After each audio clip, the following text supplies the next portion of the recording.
जय जगत गुरु जय भारत।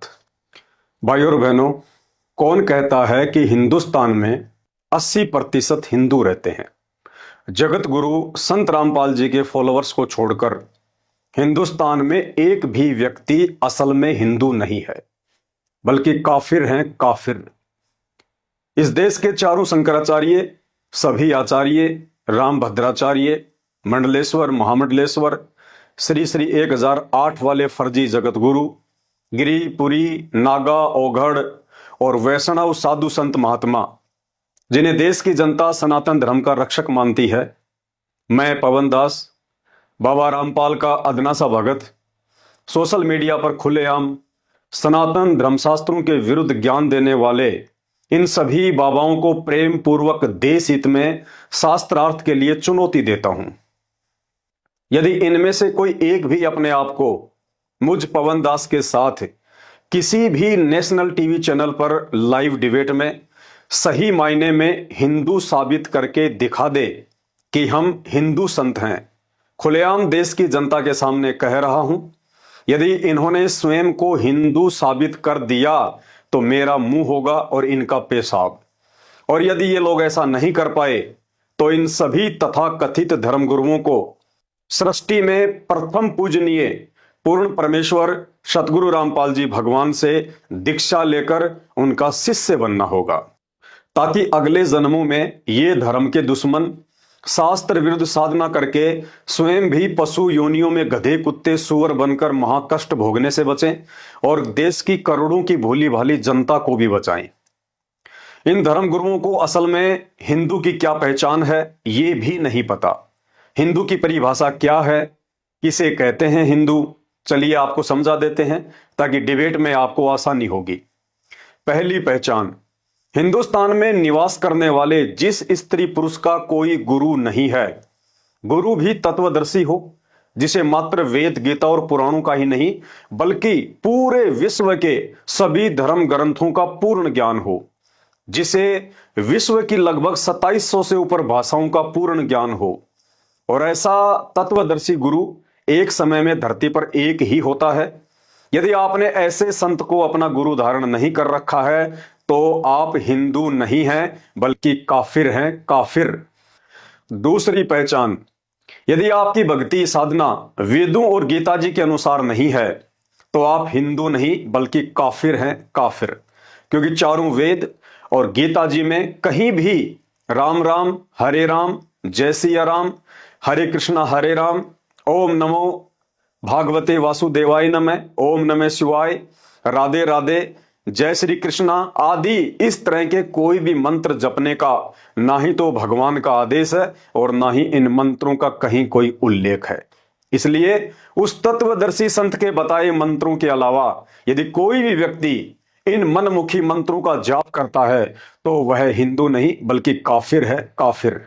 तीसरी पहचान, यदि आप कोई भी नशा करते हैं, बेचते हैं, बनाते हैं या पीने पिलाने में किसी का सहयोग करते हैं, जैसे बीड़ी, सिगरेट, गुटखा, जर्दा, तंबाकू, हुक्का, बियर, शराब, अफीम, सुल्फा, गांजा या हुलास सूंघना आदि, तो आप हिंदू नहीं बल्कि काफिर हैं, काफिर।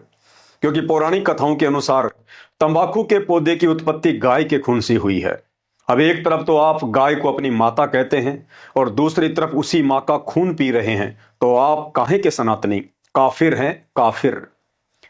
चौथी पहचान, यदि आप किसी भी पशु, पक्षी या जीव जंतु का मांस खाते हैं या मारते हैं तो आप हिंदू नहीं हैं बल्कि काफिर हैं, काफिर। क्योंकि सनातन धर्म में किसी भी जीव की हत्या पूर्णतया निषेध है। पांचवी पहचान, यदि आप गीता जी के अध्याय 7 श्लोक 12 से 15 के अनुसार यदि ब्रह्मा, विष्णु, महेश और देवी देवताओं की भक्ति करते हैं तो आप हिंदू नहीं हैं बल्कि काफिर हैं, काफिर। सोचिए, पवित्र गीता जी जिन तीनों गुण रूपी ब्रह्मा, विष्णु, महेश की भक्ति के लिए मना कर रही है और आप उन्हें पूज रहे हैं, तो शास्त्र विरुद्ध साधना करके आप कैसे हिंदू कहला सकते हैं? इस विषय पर विस्तृत जानकारी के लिए यूट्यूब पर परम पूज्य सतगुरु रामपाल जी के सत्संग सुनिए। छठवीं पहचान, यदि आप पूजा करते हैं, श्राद्ध निकालते हैं, मंदिर में मूर्ति पूजा करते हैं, शिवलिंग पर जल या दूध चढ़ाते हैं, कावड़ लाते हैं, पद यात्रा करते हैं, तो भी आप हिंदू नहीं बल्कि काफिर हैं, काफिर। क्योंकि गीता जी अध्याय 9 श्लोक 25 इस पाखंड पूजा के लिए मना करता है। और गीता जी के विरुद्ध भक्ति करने वाला हिंदू कैसे हो सकता है? वह तो काफिर हो सकता है, काफिर। सातवीं पहचान, चोरी, जारी, ठगी, मिलावट, रिश्वतखोरी, कालाबाजारी, गाली गलौच, मारपीट, व्यभिचार और भ्रष्टाचार जैसे कुकर्मों में लिप्त व्यक्ति हिंदू नहीं बल्कि काफिर है, काफिर। आठवीं पहचान, पर स्त्री को बहन बेटी के बजाय गंदी नजरों से देखने वाला या व्यभिचार करने वाला हिंदू नहीं बल्कि काफिर है, काफिर।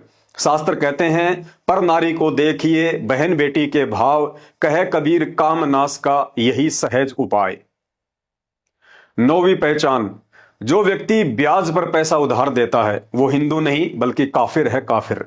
क्योंकि ब्याज पर पैसा देने का मतलब है जख्मी जानवर की पीठ पर बैठकर कौवे की तरह चोंच से उसके दर्द की परवाह किए बिना उसका मांस खाना। क्योंकि ब्याज पर पैसा वही इंसान लेता है जो असहाय, दुखी या कर्जवान होता है। और ऐसे महादुखी व्यक्ति की मात्र उधार मदद करने के बजाय उससे ब्याज वसूल करना उससे और अधिक घाव देने के समान है और आप परमात्मा के दोषी बनते हैं। तो ऐसा व्यक्ति भी हिंदू नहीं हो सकता, वो भी काफिर है, काफिर।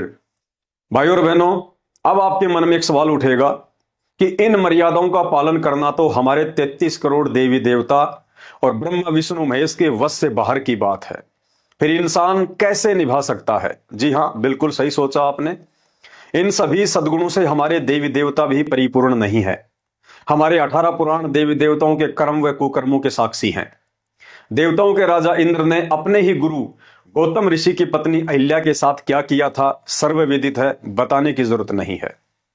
देवों के देव महादेव कहे जाने वाले शंकर जी ने मोहिनी के साथ क्या किया था सर्वविदित है, बताने की जरूरत नहीं है। श्री सुख सागर में लिखा हुआ पढ़ लेना।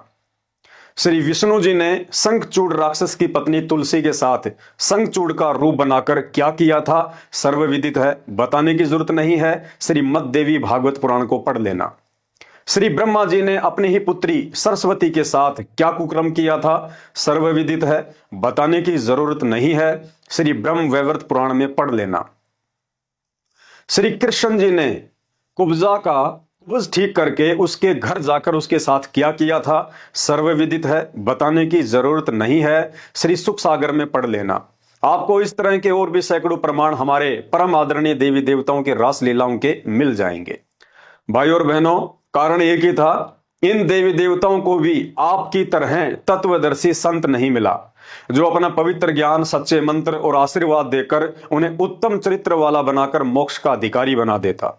और निसंदेह वर्तमान में धरती पर यह परम सौभाग्य सिर्फ जगत गुरु तत्वदर्शी संत शिरोमणि सतगुरु रामपाल जी भगवान के भक्तों को ही प्राप्त है। क्योंकि हम उसी तत्वदर्शी संत की शरण में हैं जिन्होंने आज लाखों की संख्या में हम भगत भाई बहनों को देवताओं से भी उत्तम चरित्र वाला बना दिया। परमात्मा कबीर जी कहते हैं, बलिहारी गुरु आपना घरी घरी सौ सौ बार और मानो से देवता किया करत न लाई बार।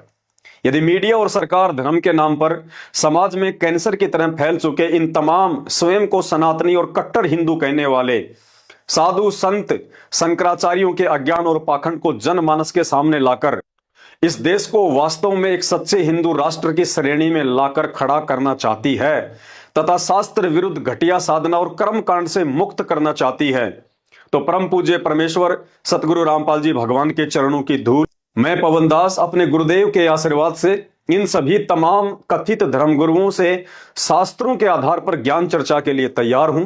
और यदि ज्ञान से नहीं मानेंगे तो मैं पवनदास अपने इष्ट सतगुरु रामपाल जी भगवान की भक्ति की शक्ति से भी पूर्णतया साबित कर दूंगा कि वर्तमान में धरती पर यदि कोई एकमात्र पूर्ण गुरु और पूर्ण परमात्मा है तो सिर्फ सतगुरु रामपाल जी हैं, जिनकी भक्ति और शक्ति के आगे ब्रह्मा विष्णु महेश तो छोड़िए, दुर्गा जी, काल और महाकाल भी ऊंट के मुंह में जीरे के समान नहीं है। इसके अलावा धरती पर किसी भी साधु संत महात्मा के पास पूर्ण मोक्ष प्राप्ति का मार्ग नहीं है। यह भी साबित कर दूंगा कि युग परिवर्तन 2028 के बाद जो महापुरुष भारत देश को विश्व गुरु का दर्जा देंगे वह महापुरुष सतगुरु रामपाल जी ही हैं। विश्व की तुलना में यदि भारत देश को आगामी महाविनाश के वक्त कोई महापुरुष कम से कम नुकसान होने देगा तो वह महापुरुष भी सतगुरु रामपाल जी भगवान ही है। दुनिया आगामी महाविनाश को देखते हुए दिन रात यूट्यूब पर जिस कल की भगवान को खोज रही है, वर्तमान में वह कल की स्वयं सतगुरु रामपाल जी ही हैं। युग परिवर्तन 2028 तथा महाविनाश के बाद जिस महापुरुष के हाथों में पूरे विश्व की बागडोर होगी, जो महापुरुष पुनः सनातन धर्म का परचम लहराएगा, हिंदू मुस्लिम सिख ईसाई इन सभी संप्रदायों को पुनः सनातन धर्म से जोड़ेगा, वह महापुरुष भी एकमात्र सतगुरु रामपाल जी भगवान ही है। जो महापुरुष आज धरती पर हिंदुओं का राम, मुसलमानों का अल्लाह, सिखों का वाहेगुरु और ईसाइयों का सच्चा मसीह बनकर साक्षात प्रकट है और लीला कर रहा है, जिन्हें आप जिला हिसार हरियाणा की जेल में बैठा देखकर मजाक उड़ाते हैं, वह महापुरुष भी सतगुरु रामपाल जी भगवान ही है। और जिस लीलाधर दिव्य महापुरुष पूर्ण ब्रह्म परमात्मा सतगुरु रामपाल जी भगवान को समझना देवी देवताओं के वश की बात नहीं है, फिर उन्हें आप और हमारे जैसे कलयुगी सामान्य प्राणी भला कैसे समझ सकते हैं। उन्हें वही प्राणी समझ सकता है जिस पर वे स्वयं अपनी दया दृष्टि करें, और उनकी दया दृष्टि व सद्बुद्धि प्राप्त करने के लिए पहला नियम है कि निष्पक्ष होकर अपने आप को धर्म व जात पात के घटिया बंधनों से कुछ समय के लिए दूर रखकर ध्यान से कुछ दिन यूट्यूब पर उनके सत्संग सुनेंगे और विचार करेंगे तो निश्चित ही आपको वे समझ में आएंगे। भाई और बहनों, आज आप शिक्षित हैं, सोशल मीडिया का जमाना है, आप इतना तो विचार कर ही सकते हैं कि आज तक हिंदुस्तान में किसी भी संत के शिष्य की हिम्मत नहीं हुई जिसने खुलेआम देश के चारों शंकराचार्यों सहित तमाम धर्म गुरुओं को अपने अपने इष्ट की भक्ति की शक्ति को साबित करने के लिए चुनौती दी हो। अतः जगत गुरु कहे जाने वाले हमारे भारत देश को पाखंड मुक्त करने के लिए आप भाई बहनों का भी यह कर्तव्य बनता है, आप अपने अपने धर्म गुरुओं तक ये बात पहुंचाएं कि गुरुदेव बाबा रामपाल जी का एक अदना सा भगत सरेआम आप लोगों को नेशनल टीवी चैनल पर डिबेट के लिए पुकार रहा है। हे गुरुदेव, आप तो सभी धर्मशास्त्रों के प्रकांड ज्ञानी हैं, आपको तो गीता जी और चारों वेद जुबानी याद हैं, आप उसकी चुनौती को स्वीकार करें और शास्त्रार्थ के लिए सामने आए ताकि हमारा सीना गर्व से चौड़ा हो जाए कि हमारे गुरुजी भी किसी से कम नहीं है। भाई और बहनों, मैं गारंटी के साथ कह सकता हूं इनमें से एक भी धर्मगुरु सामने नहीं आएगा, क्योंकि जगत गुरु तत्वदर्शी संत रामपाल जी भगवान के शास्त्र प्रमाणित तत्व ज्ञान के आगे इनका घटिया ज्ञान LKG स्तर का भी नहीं है। आप भाई बहनों से पुनः निवेदन करता हूं, आप अपने आसपास नंगे भूखे प्यासे और सर्दी गर्मी बरसात में असहनीय कष्ट उठाने वाले गधे कुत्ते सूअर आदि जानवरों को देखकर भी विचार नहीं करते हैं कि यदि आज इन पाखंडी धर्मगुरुओं के अज्ञान से बाहर निकलकर सच्चे गुरु की शरण में आकर शास्त्र विधि अनुसार सतभक्ति की शुरुआत नहीं की गई तो यह अनमोल मानव शरीर छूटने के बाद अगला नंबर गधे कुत्ते सूअर बनने का आप लोगों का ही है। भाई और बहनों, ठोकर खाकर तो जानवर भी समझ जाता है, परंतु समझदार इंसान उसे कहते हैं जो दूसरों की ठोकर से अपना पैर तुड़वाने से बचे। अपने फालतू के व्यस्त समय से कुछ समय निकालकर YouTube पर संत रामपाल जी महाराज जी के सत्संग सुनना शुरू करें, क्योंकि सोशल मीडिया पर इस तरह के सच्चाई से युक्त वीडियो बनाने का मेरा मकसद पैसा या प्रसिद्धि पाना बिल्कुल भी नहीं है, बल्कि आप धर्म के नाम पर भटके हुए भाई बहनों का ध्यान अपनी आत्मा के असली पिता सतगुरु रामपाल जी भगवान के सत्संगों की तरफ आकर्षित करना है। आप तक सूचना पहुंचाना मेरा फर्ज था, आगे निर्णय लेना आपका काम है। आपने यूं ही अपना जन्म गंवाना है या परमात्मा संत रामपाल जी की शरण में आकर अपना आत्म कल्याण करवाना है, क्योंकि पूर्ण मोक्ष प्राप्ति का यह मौका जो वर्तमान में धरती पर आज हमें प्राप्त है, यह मौका देवलोक में देवी देवताओं को भी सुलभ नहीं है। ऐसे तत्वदर्शी गुरु की शरण प्राप्त करने के लिए ब्रह्मांड की वो बड़ी बड़ी शक्तियां भी तरस रही हैं, क्योंकि पूर्ण मोक्ष प्राप्ति का सौभाग्य सिर्फ उसी समय संभव होता है जब आपका इस पृथ्वी लोक पर मानव शरीर हो और तत्वदर्शी संत की शरण प्राप्त हो। अन्यथा चाहे देव महादेव बन जाना, अंत में 84 लाख योनियों में जाकर महाकष्ट भोगने से आपको कोई भी नहीं बचा पाएगा। जय जगत गुरु, जय भारत। बंदी छोड़ सतगुरु रामपाल जी भगवान की जय हो।